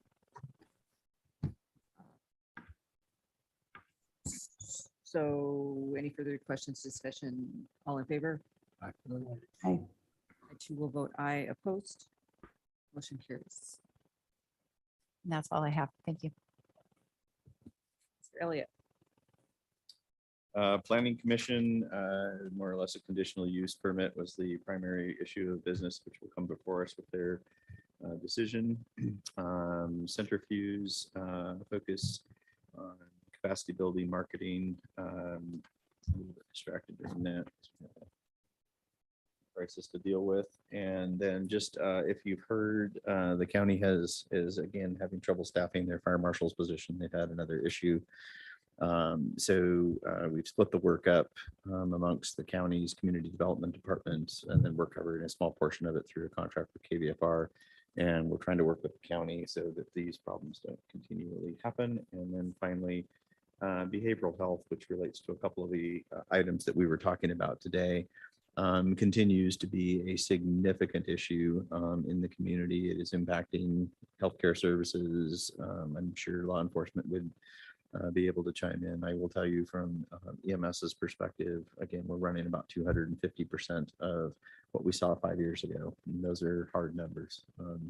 Calls specifically related to behavioral or mental health issues. So it is a significant issue in the community, and I applaud the efforts with the shelter as part of the eventual solution. But it's a mess. People are struggling. On that positive note, we had our first fire in Central Washington. It looks like they caught it without an incident management team, but expect a burn ban on Friday and things to get really bad for about 6 weeks. So that's a positive note. Thanks for the warning. We got lucky for 6 weeks. Figured a late start. Councilmember Goodlaw. Yes, so at a DEI commission meeting, in discussions about a retreat in August to make some decisions about programming and budgeting for next year. Miller. No report. Cap. Just one small, I didn't have any formal meetings this last couple of weeks. We have one coming up on Wednesday.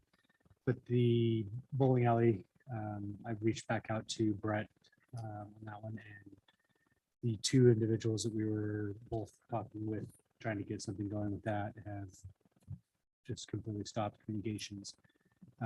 So I've reached out to Steve from Hotel Windrow, who I heard was interested before COVID.